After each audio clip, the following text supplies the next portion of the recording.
नमस्कार, the nation news पर आपका स्वागत है। मैं हूं आपके साथ ऋषभ पाठक। आइए देखते हैं आज की कुछ खास खबर। राष्ट्रीय लोकदल के अध्यक्ष जयंत चौधरी पहुंचे मथुरा। राष्ट्रीय लोकदल कार्यालय पर कार्यकर्ताओं ने जोरदार स्वागत किया। एक प्रेस वार्ता को संबोधित करते हुए कहा, सरकार और विपक्ष के बीच में एक जिम्मेदारी विपक्ष की होती है कि सरकार की कमियों को उजागर करना, सरकार को अपने मुद्दों को आगे रखना। जिस तरह से पहले किसान आंदोलन में कई मंत्रियों को भेजा और किसानों से बात की, उसमें समझौता हुआ, लेकिन जब अन्नदाता आज रोड पर उतरा है तो उसकी भी सुनिए। जब गठबंधन की बात की तो देखिए क्या कहा जयंत चौधरी ने। रविकांत की रिपोर्ट। देखिए, मथुरा में हम लोग खड़े हैं। लोकदल के कार्यकर्ता मथुरा के बहुत उतावले हो रहे होंगे और आपके मीडिया के माध्यम से पूरे प्रदेश में एक संदेश जाएगा। हमारे दल के सभी विधायकगण यहाँ मथुरा आए हैं। महत्वपूर्ण हमने बातचीत किए हैं जो आगामी राज्यसभा चुनाव है उस संबंध में, और सभी विधायक एक मत पार्टी के निर्णय के साथ। किधर जा रहा है रालोद? अब ये सवाल पूछने का मुझे लग नहीं रहा कोई मसालेदार सवाल पूछो, ये तो तय हो चुकी बात। ये तो सर्वविदित हो गया। सर, अब इंडिया के साथ या एनडीए के साथ? इंडिया में तो नहीं है हम। इंडिया छोड़ने का प्रमुख कारण क्या है? बताएंगे नहीं, ऐसी कोई जानकारी अगले सर राहुल गांधी के कैंप में क्या कहेंगे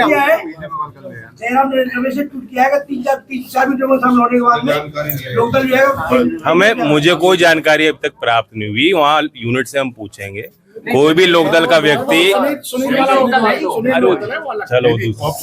गठबंधन की कब तक? हमारी पार्टी नहीं है। औपचारिक घोषणा गठबंधन की कब तक होने जा रही है और कितनी सीटों पर रालोद चुनाव? बहुत जल्दी होगी और ये सारे जो निर्णय हैं ये औपचारिक घोषणा के बाद ही इन बातों पे हम चर्चा कर पाएंगे। सर, राहुल जो आपने पूछा कि क्या कारण है इंडिया से हम क्यों बदले, आगे हम क्या करना चाहते हैं, कितनी सीट पे हम लड़ेंगे, ये सारी बात तब तय हो। राहुल गांधी पश्चिमी उत्तर प्रदेश में न्याय यात्रा पर हैं। मथुरा की सीट किस कोटे में रहेगी? गठबंधन में जाएगी या मथुरा वासियों के साथ रहेंगे। राहुल गांधी न्याय यात्रा पर हैं, पश्चिमी उत्तर प्रदेश में है। किस तरह से देख रहे हैं उनकी यात्रा को? मेरी शुभकामनाएं उनकी यात्रा को, यही कहूंगा मैं। पहले 3 लड़के साथ हुआ बाकी यहाँ आगरा मथुरा में के ना कह दें कि यहाँ भी सब शराबी हैं। आगामी जो लोकसभा चुनाव है, क्या उसमें जिस तरह से संज्ञान लगाया जा रहा है कि मथुरा से आप चुनाव मैदान में आने की शंका है? ऐसा कोई निर्णय मैंने इस संबंध में कोई सोचा भी नहीं, ना ऐसा कोई निर्णय हमने लिया है।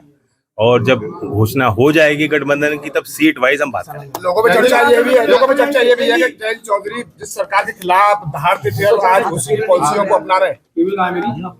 कुछ तो हृदय परिवर्तन हुआ है और सरकार और विपक्ष के बीच में एक जिम्मेदारी विपक्ष की होती है कि सरकार की कमियों को उजागर करना। वही हमारी नैतिकता थी। जब हम सरकार के साथ शामिल होंगे, एनडीए में शामिल होंगे, तब अंदरूनी तौर पे जो कमियां होंगी उनको उजागर करते रहेंगे, अपने मुद्दों को आगे रखते रहेंगे और सार्वजनिक तौर पर मजबूत कैसे हो गठबंधन उस पर विचार क्या जो किसान आंदोलन चल रहा है उसको लेकर क्या कहेंगे? किस तरह का आपका हल निकलना चाहिए? बातचीत कई दौर की हो चुकी है। पिछली बार बहुत लंबा समय एक आंदोलन चलता रहा और सरकार और किसान के बीच में उस प्रकार का संवाद स्थापित नहीं हो पाया। कुछ ही दिन में आपने देखा कई बार बड़े बड़े मंत्रियों को वहां भेजा गया है। पंजाब सरकार के मुख्यमंत्री को भी बैठक में शामिल किया गया। तो ये सिर्फ एक पार्टी तक सीमित नहीं, विभिन्न राज्य के जो है सरकारों से भी राय ली जा रही है कि किस तरह से हल निकाला जा सकता है। जयंत जी, क्या आप मानते हैं कि जाटों को संगठित करने में, एकत्रित करने में आप विफल रहे, इसलिए आपको भारतीय जनता पार्टी का लोकदल जाटों की पार्टी नहीं है? मैं इस बात को दोहरा के थक चुका हूँ और फिर मेरी बात को काट के अलग अलग ढंग से दिखाई जाती है।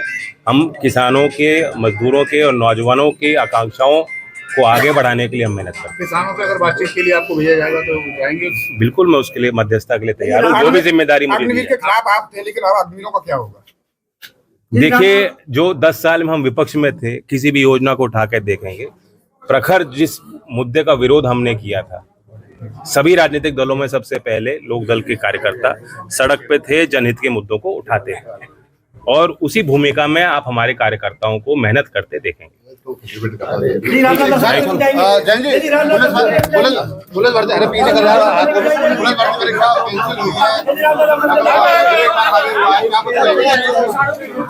हो गया भाई, क्या करोगे तो? पुलिस भर्ती परीक्षा रद्द हुई है, क्या कुछ कहेंगे? सरकार दावा करती थी कि नकल माफिया हावी नहीं होगा, लेकिन नकल माफिया एक बार देखिए, ये संवेदनशील निर्णय लिया है। मैं धन्यवाद देता हूँ योगी जी को। नौजवानों ने बहुत बड़े स्तर पे जो कमियां थी उनको उजागर किया और जो धांधलियां अनियमितताएं थी उनको उन पे प्रकाश डाला और सरकार ने उनकी बात को माना। यही लोकतंत्र में होना चाहिए। संवेदनशील सरकारों को इसी तरह से फैसले लेने चाहिए और मैं उम्मीद करता हूं जल्द इन चीजों का निस्तारण हो और दोबारा जो है प्रक्रिया को चालू किया जाए।